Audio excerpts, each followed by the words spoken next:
Hey there, fellow bird lovers. Today, we're going to talk about the adorable baby budgies, also known as baby birds.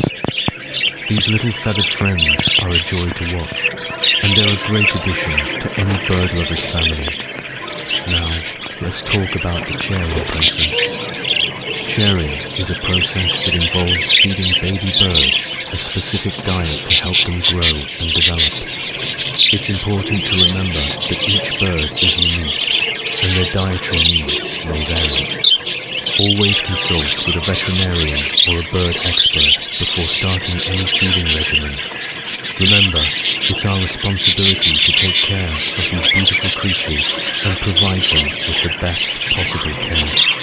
So, let's spread the love and knowledge about baby budgies and their chairing process.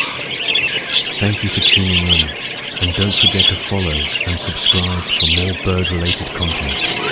Take care and happy bird watching.